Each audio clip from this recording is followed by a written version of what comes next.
अब यहाँ पर देखेंगे कि जो अलग अलग टाइप के जो हमको फैट्स में आप कोलेस्ट्रॉल के लेवल में जो आ रहे हैं, जो हार्मफुल है और जो है हमारे शरीर के लिए उपयोगी। अब इसमें लिनोलिक एसिड टू लिनोलाइक जो है एसिड रहता है। जब कुछ हम यहाँ पर देखते हैं कि जो इसेंशियल है हमारे शरीर के लिए, हमारा क्योंकि बॉडी इसको मैन्युफैक्चर नहीं करता, हमारे बॉडी जो है ये फैट्स को मैन्युफैक्चर नहीं करता, लिनोलिक एसिड को हमारे बॉडी नहीं बना पाता। तो इसलिए क्या होता है कि जो पर्सन फूड के द्वारा इसको लेते हैं उनके शरीर में ये मात्रा बढ़ते जाती है।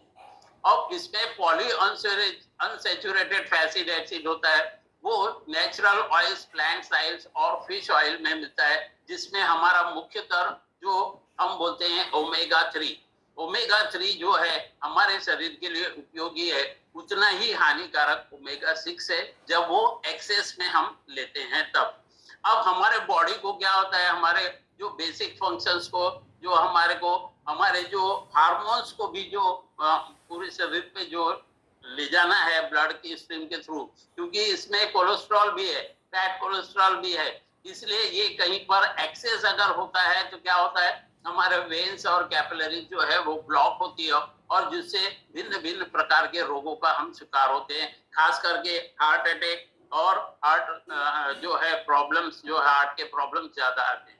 अब हमको एक थंब रूल ये देखना पड़ता है यहाँ दोस्तों कि जो सॉलिड होता है जो कि हमारे रूम टेम्परेचर पे वो सैचुरेटेड फैटी एसिड्स के रूप में आता है, उसको हम कम से कम सेवन करना चाहिए जो हमारे शरीर के लिए हानिकारक होता है। उसी प्रकार से जो फैट लिक्विड रूप में रहते हैं रूम टेम्परेचर पर, वो जो है मेनली क्या रहता है, अनसेचुरेटेड फैटी एसिड से बने हुए रहते हैं, उसका सेवन हम कर सकते हैं, लेट दैट टू बी हमारे को एक लिमिट मात्रा में। अब ये जो हमारे यहाँ हाइड्रोजन क्या होता है इस प्रोसेस में, ऑक्सीजनेशन में जो हाइड्रोजन एटम्स है वो क्या करता है, अनसेचुरेटेड इसको फॉर्म में लाता है, क्योंकि जो ऑक्सीजन की यहाँ पर मात्रा होती है वो कम होती है। मैंने बताया कि 3 जो चीजें हैं molecule, C, carbon, hydrogen and oxygen.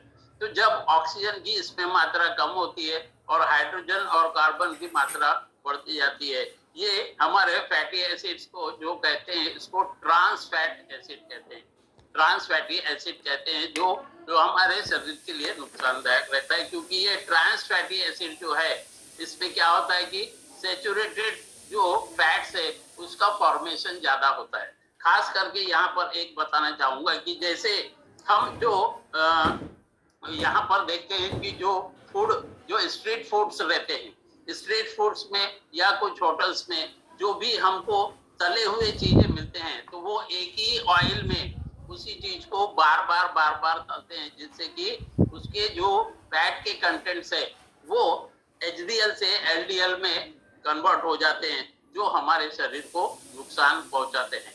अब हम यहाँ पर फैट को इजीली देख सकते हैं, कहाँ बटर में देख सकते हैं, बैग पोटैटोज में लेयर ऑफ फैट अराउंड, कहाँ पे पोर्क जो है उसमें पोर्क चार्ट्स में भी हम इसको जो विजिबल है उसको हम इजीली देख सकते हैं। उसी प्रकार से यहाँ पर इनविजिबल जो फैट है वो कहाँ पर होते हैं, हमारे जो आइज, यहाँ पर एग्जांपल होल मिल्क हो गया, सम चीज में होता है, एग यॉल्क में होता है, नट्स में, एवोकाडो में, इस प्रकार के जो है जहाँ पर हम अनसीन, यहाँ पर देखिए ये फूड के दिखाया गया है जहाँ पर अनसीन फैटी एसिड्स होते हैं जो हमारे शरीर के लिए हानिकारक होते हैं। अब इसके क्या फंक्शंस होते हैं फैट के, हमारे को एनर्जी सप्लाई करता है। इसके पहले भी एक बार मैंने बताया था कि जो है फैट सॉल्युबल कुछ विटामिन रहते हैं और वाटर सॉल्युबल कुछ विटामिन रहते हैं। तो फैट सॉल्युबल जो विटामिन है ए, डी, ई और के, ये हमारे टोटल बॉडी में पहुंचाने का कारण ब्लड के साथ में, ये फैट के साथ में होता है। ये हमारे को एनर्जी को स्टोर करके रखता है, हमारे स्किन को हेल्दी बना के रखता है। उसी प्रकार से हमारे जो सेल के ग्रोथ है उसको नॉर्मल रूप से रखने के काम में आता है। हमारे जो मैंने बताया था कि जो हड्डियों के बीच में जो जोड़ रहती है उसमें कुशन के काम में ये हमको काम में आता है। तो इसलिए दोस्तों ये केवल हमारे लिए हानिकारक नहीं है, लेकिन ये फायदेमंद भी है। लेकिन अगर इसका ज्यादा अगर सेवन करते हैं तो हमारे शरीर के लिए हानिकारक होता है। जैसे लीवर के इर्द गिर्द होता है, कुछ ऐसे ऑर्गन्स होते हैं जिनके इर्द गिर्द होता है। ये हमारे को जो है हमारे हंगर से ये थोड़ा सा हमको बचाता है, जैसे कि प्रोटीन का जो रोल होता है। इसमें कई फ्लेवर्स भी फूड में हमारे को यहाँ पर मिलते हैं। अब यहाँ पर देखते हैं कि जो अमेरिकन साइंटिस्ट है उन्होंने यहाँ पर देखा है कि किस हिसाब से ये कोलेस्ट्रॉल के साथ में फैट का अगर मात्रा बढ़ रही है तो वो किस हिसाब से हमारे हेल्थ को खराब करते हैं और भिन्न भिन्न प्रकार के रोगों का हमको सामना करना पड़ता है। जैसे कि हार्ट डिसीज हो गया, ओबेसिटी हो गया। जैसे अभी मैडम ने बताया था कि उनका टमी फैट ज्यादा था, तो उसमें क्या हुआ कि ओबेसिटी के फॉर्म में नहीं है, फिर भी टमी फैट ज्यादा होने के कारण उसमें फैट की मात्रा ज्यादा हो गई।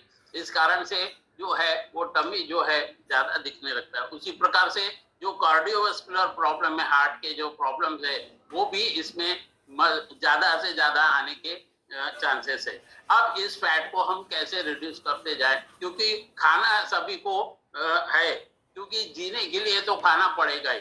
वो क्या खाना मिल रहा है इसका हमको सेलेक्ट करना हमारे शरीर के लिए अति आवश्यक है। तो इसके साथ में हमारा जो हम बोलते हैं कि 20% वर्कआउट, 80% न्यूट्रिशन एंड 100% माइंडसेट। तो 20% में आ जाता है हमारा वर्कआउट। जैसे आप लोगों ने बहुत ही सुंदर तरीके से यहाँ पर किया, तो वो प्रतिदिन हमको 20% वर्कआउट होना ही चाहिए। और उसी प्रकार से जो सैचुरेटेड हम अगर फैट्स लेते हैं उसकी जगह हमको अनसैचुरेटेड फैट्स हमारे डाइट में इंक्लूड करना चाहिए। उसी प्रकार से जो हमारा लीन मीट्स होता है उसको कट आउट करना चाहिए। स्टीम को जो है बॉइल और बैग फूड इंस्टेड ऑफ क्या करना चाहिए कि जो कुक्ड ऑयल के या फैट को हम यूज करते हैं। तो जब हम ये सारे चीजें हमारे लाइफस्टाइल में दोस्तों उपयोग में लाते हैं तो डेफिनेटली ये जो फैट है जो हमारे लिए खतरनाक होता है वही हमारे लिए एक बहुत ही वरदान साबित हो सकता है। तो उसमें दोस्तों अपने हर्बल लाइफ में बहुत ही सुंदर एक प्रोडक्ट बना है जिसका नाम है ओमेगा 3।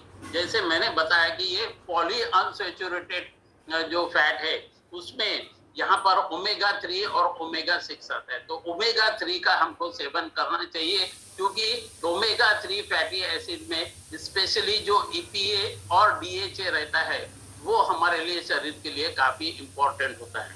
ये हमारे कोलेस्ट्रॉल को भी मेंटेन करता है, जिसमें ट्राइग्लिसराइड्स जो लेवल है वो हमारे को नॉर्मल रेंज में बना के रखता है। उसी प्रकार से इसमें जो डीएचए है वो हमारे को नॉर्मल ब्रेन फंक्शन और विजन के काम में आता है। देखिए एक ही प्रोडक्ट है लेकिन कितने फायदे हो रहे हैं हमारे को, ये जानकारी हमको लेना चाहिए। जिन लोगों ने भी अभी तक ओमेगा 3 को अपने लाइफस्टाइल में नहीं जोड़ा है तो मैं आप सबसे ये निवेदन करता हूँ कि ये अपने लाइफस्टाइल में इसको जोड़िए। ओमेगा 3 आपके लिए बहुत ही फायदेमंद है। इसमें 120 mg जो डीएचए होता है और 180 जो mg है वो ईपीए होता है एक कैप्सूल में। और एक कैप्सूल जो रहता है contain 300 milligram of omega 3 fatty acid. तो दोस्तों अगर इसको हमने हमारे लाइफस्टाइल में जोड़ लिया तो डेफिनेटली हम जो भी संभावनाएं हमारे फैट के संबंधित उससे हम काफी हद तक बच सकते हैं, ऐसा मेरा मानना है। तो उम्मीद करता हूं दोस्तों आज आपके दिमाग में जो भी फैट के बारे में जो दुर्बुद्धि अगर थी तो उसकी कुछ हद तक के यहाँ पर आपने अपने को निकाल चुका होगा। और उम्मीद करता हूं